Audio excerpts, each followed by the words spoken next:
Communication is the act of conveying information from one entity to another through mutual signs and symbols. Demographics are constantly changing, and with this change comes new challenges for health professionals to communicate to a diverse range of people.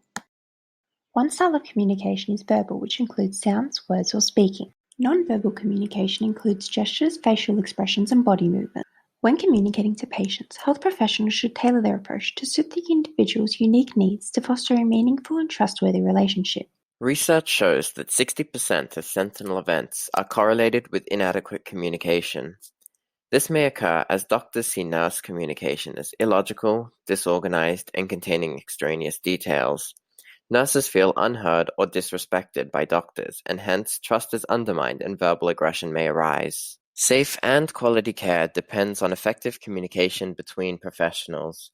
You should respect each other's roles in patient care and attempt to create an environment of interdisciplinary problem solving. Using communication frameworks such as SHARED, utilize various communication styles to improve hospital culture, in turn improving patient outcomes. Increased migration of various ethnic groups increases diversity among society. As a result, effective communication between doctors and ethnic patients may be hindered by the presence of a language barrier.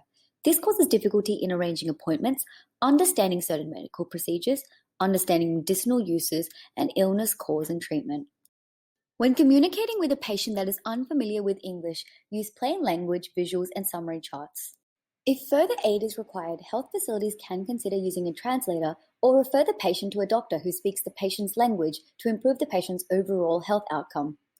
Doctor-patient communication is often hindered by the clinician's unawareness of how to communicate effectively with intellectually disabled persons. A study found that people with intellectual disability reported significant dissatisfaction with communication with their doctor.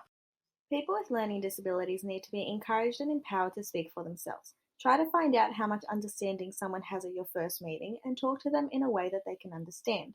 When you have a person who is unable to communicate, ask the support if they have any special ways in which they communicate. Use very literal language rather than medical terms and check back whether the patient has understood what you have said, and only speak to the support if you are unclear on what they understand. Use gestures, pictures, objects, or symbols when speaking to help support what you are saying. In the same way that one medical treatment will not apply to all people, different modes of communication need to be utilized to enable optimal patient outcomes. Effective communication between doctors and nurses ensures cohesion in the clinic.